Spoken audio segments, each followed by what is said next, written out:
Hello student, कैसे हैं? केमन आছেন? केम छो? मैं तुषार सर जी मैथ्स में आप लोग का स्वागत है। आज है arithmetic progression class 10 exercise 5.4 R D Sharma solution level 2। तो आज हम लोग के पास है 34, 35, 36। और आज मैं पहले ही थोड़ा सा क्लियर कर दूं कि कुछ क्वेश्चंस एकदम सिमिलर थे, तो मैंने उनको स्किप करके नंबर 33 तक मैंने प्रीवियस जो क्लास था उसमें हम लोगों ने किया था। तो आज हम लोगों ने इसलिए उसको हमने स्किप करके जो new type of important question है बोर्ड एग्जाम के लिए हमने उसको उठाया है। तो आज हम लोग स्टार्ट करते हैं सॉल्यूशन नंबर 34 के साथ। तो क्वेश्चन नंबर 34 का सॉल्यूशन हम लोग से क्या कहता है कि 17 टर्म ऑफ एन एपी, जो क्वेश्चन है वो क्या कहता है, क्योंकि क्वेश्चन ही हम लोग को कहीं ना कहीं सॉल्यूशन तक पहुंचने का जो पाथ है वो बताता है। तो the 17 term of an AP is 5 more then twice its 8 term, यानी जो क्वेश्चन हमसे कह रहा है वो करना है। और आगे कहता है कि if the 11th term of an AP is 43, find the nth term. तो फर्स्ट ऑफ ऑल हम लोग मान लेंगे कि let the first term be A and let the common difference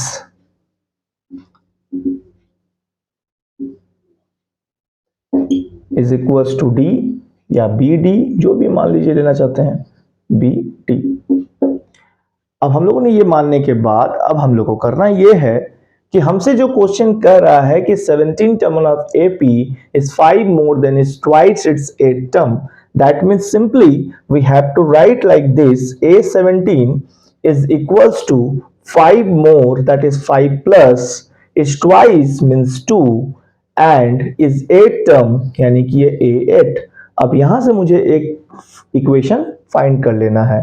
तो A17 को हम लोग लिख सकते हैं A(n-1) मतलब 17 minus 1 मतलब 16 D, this is 5 plus 2 into bracket A plus 7D, जो कि हम लोग बहुत दिन से ये क्वेश्चंस को, इस चैप्टर को हम लोग कर रहे हैं। तो अब हम लोग के लिए ये सब डायरेक्ट करना आसान हो जाएगा प्रैक्टिस के बेसिस पे।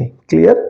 तो चलिए यहां से हमें मिलेगा A16D and is equals to 5 plus 2A and this is 14D। अब हम लोग कर सकते हैं कि ये 16 को यहीं पे हम लोग छोड़ दें और 14 को यहाँ लेके आए, और ये 2A भी हम चाहे तो इधर ला सकते हैं। तो this is -2A plus A, this is 16D minus 14D is equals to 5। So हमें यहाँ मिलेगा -A plus 16 minus 14, this is 2D, this is 2D,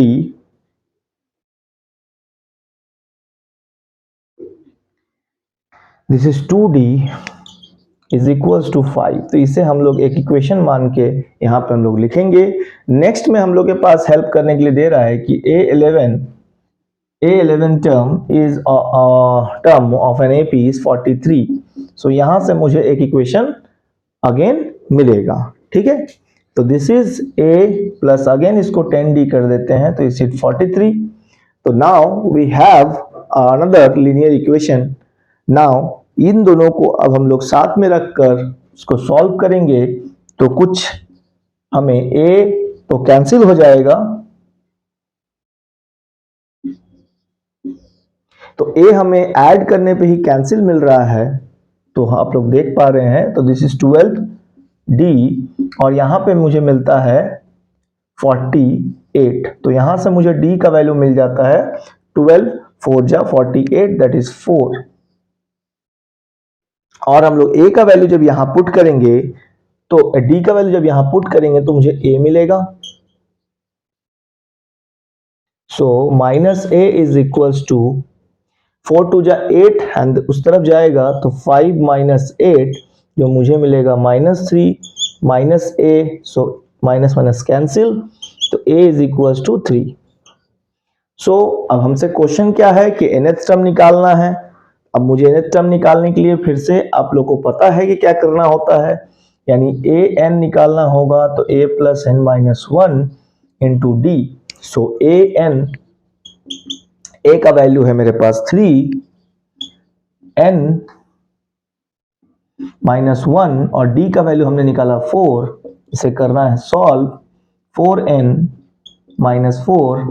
तो आप देख पा रहे हैं कि 4n, 4 में से 3 जाता है तो -1। सो मुझे an क्या मिल रहा है।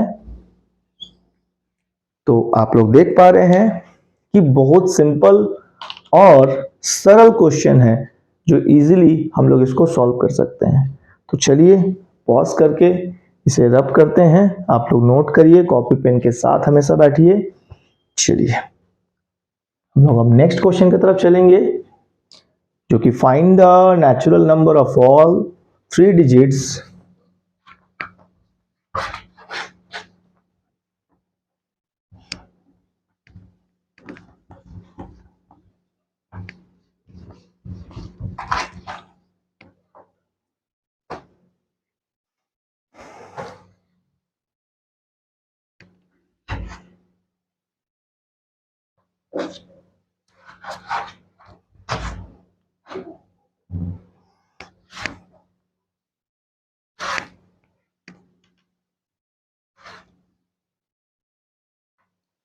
नेक्स्ट क्वेश्चन के लिए मुझे इसकी अब जरूरत है नहीं अभी फिलहाल।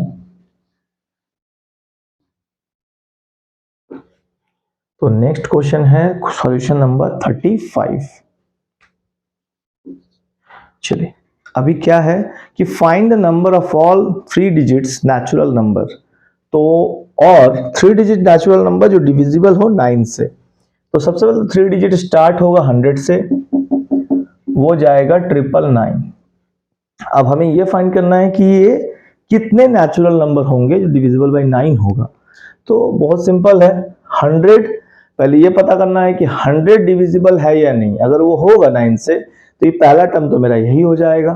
फिर हम लोग 9 प्लस करते चले जाएंगे, तो मुझे कम से कम 1 या 2 टर्म ले लेना है ताकि डी फाइंड कर सके। तो हमको सबको पता है कि कैसे इसको करेंगे। सबसे पहले तो 9 से देंगे तो 11 से 99 आया 1।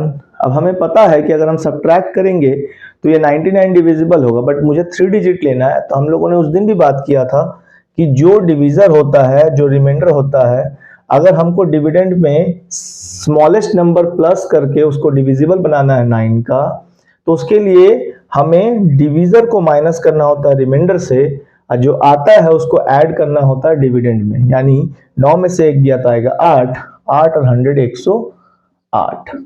अब इस पे बस अब 9 ऐड करते चले जाइए तो 117 मेरा सेकेंड टर्म, और मुझे और जरूरत है नहीं, मुझे डी मिल जाएगा। और ये तो क्लियरली 9 से डिविजिबल है, तो मेरा एपी रेडी हो चुका है। अब मुझे कुछ करना नहीं है, मुझे बस नेचुरल नंबर फाइंड करना है। नंबर फाइंड करना है तो मतलब ए एन निकालना है, एन निकालना है, sorry A N is given. So formula वही रहेगा, is A N -1 into D. तो एन वैल्यू हो गया 999, ए का वैल्यू हो गया 108, N as it is same, और डी का वैल्यू हो गया 9। अब बस इसे कुछ करना नहीं है, सॉल्व कर देंगे। 9n -9 999, यहाँ पे 108 से अगर 9 को सब्ट्रैक्ट करते हैं तो मुझे मिलेगा 99। दिस इज 9n, तो 999 और ये 99 को हम इधर लाएंगे तो 999 -99 इज इक्वल टू 9n। सो यहाँ मिलेगा 900, दिस इज 9n, तो n is equal to 100। Answer को बॉक्स में डाल दीजिए और आपका 3 marks, it may be 2 marks, आपका एग्जैक्टली आपको मिलेगा। और ये 2012, 13, 14 ये सारे इंपॉर्टेंट क्वेश्चंस हैं जो कि बोर्ड एग्जाम के लिए काफ़ी अच्छा होता है। और अभी जो कि बोर्ड एग्जाम में ऑब्जेक्टिव है तो ये सब एक ईजीएस्ट क्वेश्चंस में आते हैं, तो ऑब्जेक्टिव में ये सब रह सकता है। अगर आप प्रैक्टिस करेंगे तो आपका टाइम काफ़ी सेव होगा एग्जाम के समय, क्योंकि 80 में 70 मार्क्स तो काफ़ी सिंपली होगा। फाइट एक्चुअली 70 to 80 में होता है 10 मार्क्स के लिए। 65 तक आप इजीली, थोड़ा सा प्रैक्टिस से ही आप 65 तक इजीली मैथ्स में कंटेन कर सकते हैं। बस आपको जो 15 या 10 मार्क्स जो है वो लाने के लिए आपको थोड़ा सा अपनी मेहनत को बढ़ाना पड़ेगा। तो अब हम लोग चलेंगे 36 के तरफ।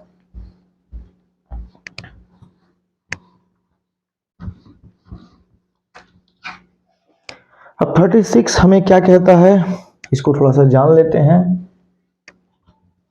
36 हमसे कहता क्या है?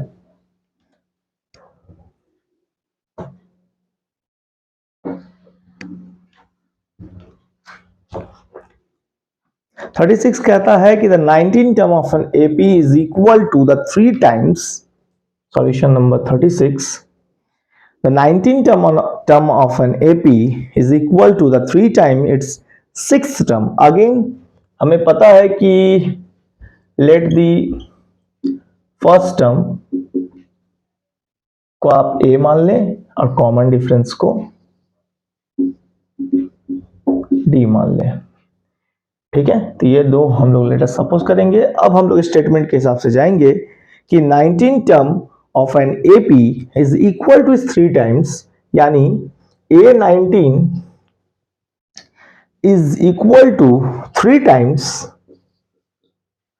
It's 6th term that is A6, और एक 9th term of an AP is 19 that is A9 is 19। तो अगेन यहाँ पे हम लोग 2 AP निकालेंगे और फिर से हम लोग उसको equate linear equation in 2 variable के प्रोसेस में फिर से हम लोग इसको बनाएंगे।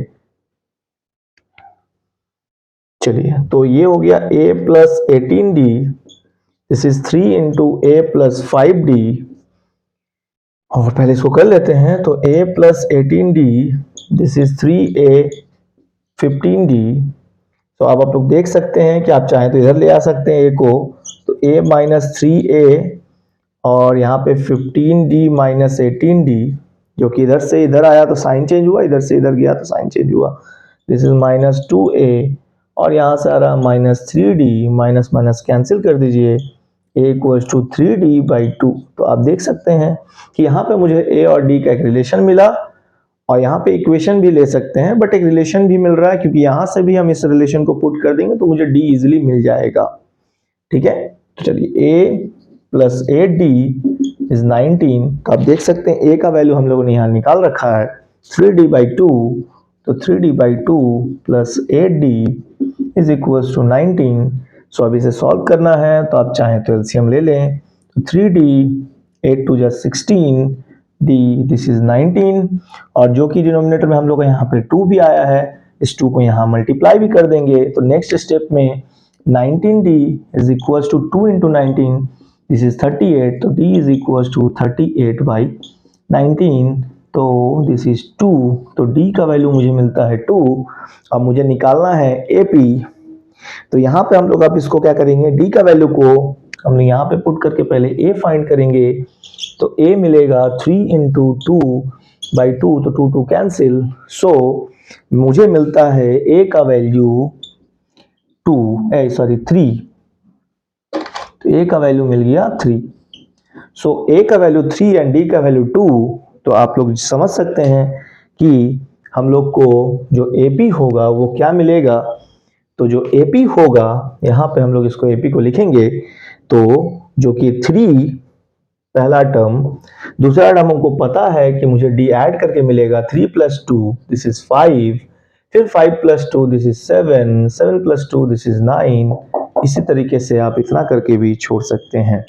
तो आज के लिए इतना ही। सर जी मैथ्स के साथ जुड़े रहने के लिए थैंक यू, और काफ़ी सपोर्ट मिल रहा है, मुझे पता चल रहा है। तो इसी तरह से आप लोग अपने सपोर्ट को बनाए रखिए और सर जी मैथ्स देखते रहिए। Thank you for watching.